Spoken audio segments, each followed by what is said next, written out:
Sección segunda. Capítulo 20. El juicio. Capítulo 21. División del juicio. Capítulo 22. La oposición.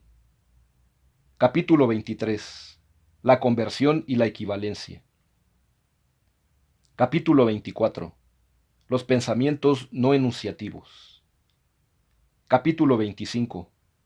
Los primeros principios. Capítulo 20. El juicio. 1. Diferencia entre idea y juicio. Obsérvense los ejemplos correspondientes al juicio. La Tierra es un planeta. El mercurio es un metal líquido. La Luna no tiene luz propia. La superficie del triángulo es igual al producto de la base por la mitad de la altura. En todos ellos encontramos siempre una afirmación o negación de una idea con respecto a otra. La esencia del juicio está justo en esa afirmación o negación, y por esto se distingue radicalmente con respecto a la idea. No basta una acumulación de ideas. Tampoco es suficiente haber captado una relación entre ellas. Es necesario la afirmación o negación de esa relación. Tal operación se realiza mediante el verbo, frecuentemente el verbo ser. No es lo mismo decir hoja verde que decir esta hoja es verde. En el primer caso, se enuncia una idea compleja. En el segundo caso se afirma la idea verde con respecto a esta hoja. Se trata, pues, de un juicio. Juzgar es lo mismo que afirmar o negar algo. Una vez que se ha captado una idea o un conjunto de ideas relacionadas entre sí, la mente afirma su existencia o la niega. Y aquí tenemos ya la diferencia con respecto a la primera operación mental, que no afirma ni niega nada. Desde otro punto de vista puede explicarse lo mismo. Un ente está compuesto de esencia y existencia. Con mayor exactitud, el ente es una esencia que realiza el ser, o ese. El ese de Santo Tomás suele traducirse como existencia, pero es algo más fundamental, el ser. El juicio pone el ente en el ser. Confróntese Corret, Metafísica, páginas 160 y 367. Es teoría, muy preciada en el tomismo, que a esa distinción de los dos coprincipios del ente corresponde también paralelamente la distinción esencial entre las dos operaciones mentales. La primera se refiere a la esencia y la segunda se refiere a la existencia. En otras palabras, cuando ejecutamos una simple aprehensión, captamos datos esenciales, relaciones entre formalidades, etc., pero todo en la línea de la esencia. En cambio, lo distintivo, lo que agrega el juicio a la simple aprehensión, ya no es ningún dato relativo a la esencia, sino sólo lo relativo a la existencia del objeto captado. Si con la simple aprehensión estamos extrayendo sólo la esencia haciendo caso omiso de la existencia, la segunda operación devuelve al ente su integridad y lo considera como tal, existiendo o no. Por supuesto, se trata aquí de cualquier tipo de existencia que no solamente ha de ser real extramental, mejor dicho, se trata del ser. Por eso se utiliza el verbo ser, porque es el que expresa explícitamente esta relación con la existencia. Cuando decimos que el hierro es un metal, no solo estamos relacionando los dos conceptos, sino que con el verbo ser estamos dando un matiz especial a la frase, expresando una existencia que se da en esa esencia aprehendida con anterioridad. Para profundizar este asunto, consúltese Hohen, La théorie de jugement, de expas, Santo Tomás. 2. El acto de juzgar el juicio y la proposición. En la primera operación se tiene la simple aprehensión y como pensamiento el concepto, y entre las expresiones está el término. En la segunda operación está el juicio psicológico. El pensamiento es juicio lógico y la expresión es la proposición. Recordemos brevemente lo dicho a propósito de este cuadro en el capítulo 9. Así como en la primera operación hemos distinguido la simple aprehensión y su resultado que es el pensamiento llamado concepto, y luego su expresión externa que es el término. Del mismo modo, en la segunda operación también hay que distinguir los tres aspectos, correspondientes a la operación psicológica, al pensamiento y a la expresión externa. La operación es el acto de juzgar. El pensamiento que resulta es propiamente el juicio a secas o juicio lógico, si se quiere aclarar. Y la expresión externa se llama proposición o enunciación. En la lógica matemática la proposición también suele llamarse sentencia. El juicio como acto o proceso psíquico ya ha sido definido. Es la operación mental por la cual se afirma o se niega una idea con respecto a otra. El juicio como pensamiento es la afirmación ya realizada de una idea con respecto a otra. También podría decirse, es la afirmación o negación de una relación previamente aprehendida. Y, por último, este mismo pensamiento en cuanto se encuentra expresado externamente, por escrito o de forma oral, se llama proposición o enunciación. Cuando se dan ejemplos, lo primero y directamente se advierte es la proposición escrita. El significado de ella es el juicio, y el acto de pensarla es el juicio psicológico. Acerca de este acto no insistiremos más, pues su estudio pertenece a la psicología. Confróntese Berneus, Filosofía del Hombre, Herder, capítulo 12. 3. Los elementos del juicio. Todo juicio se compone de tres elementos: sujeto, verbo y predicado. El sujeto es la idea de la cual se afirma algo.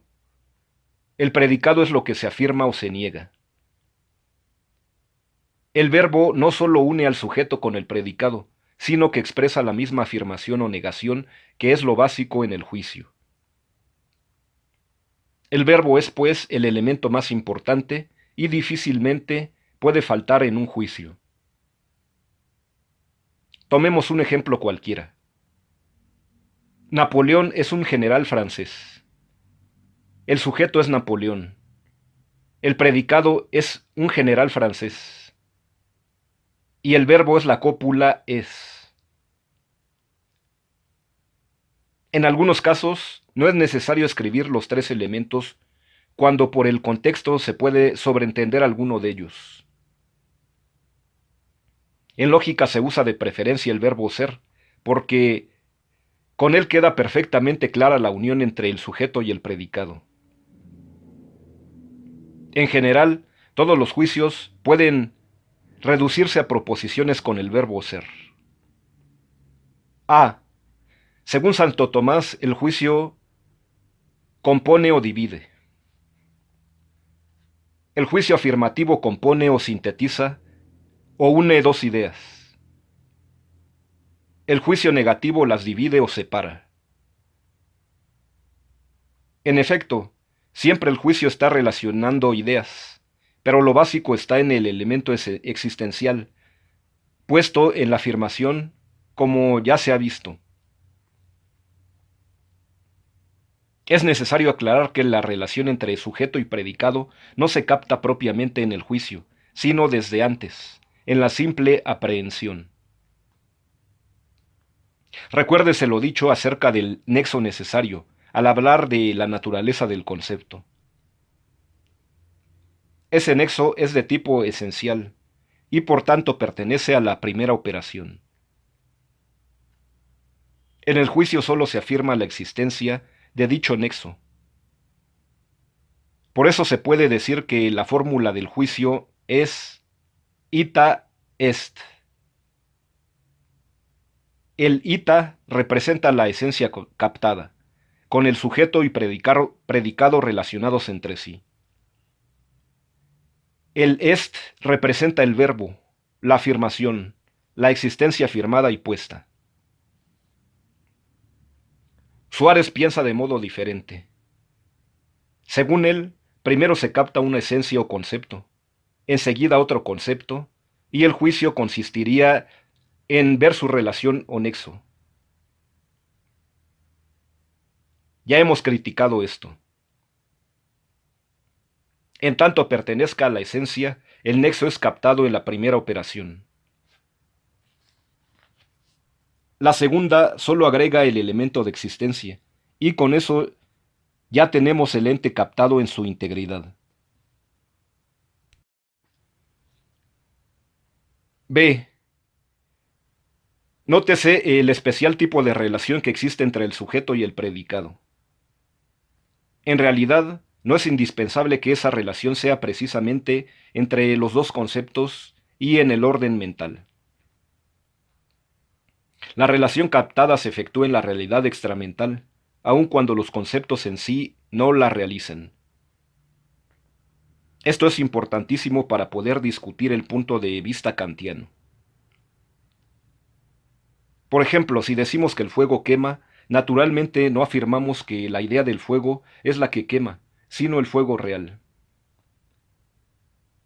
Entre el concepto de fuego y el de quemar no existe la relación afirmada, sino en la realidad expresada por ellos. Lo mismo, la hierba es verde. No es el concepto de hierba el que es verde, sino lo representado por dicho concepto.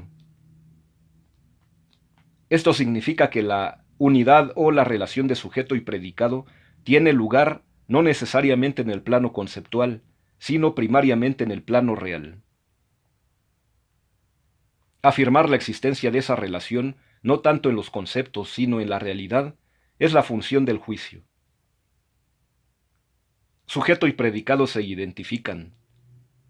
Se absorben en un elemento unitario que está en la realidad y que lo sintetiza como diversos aspectos o formalidades de ese mismo ente.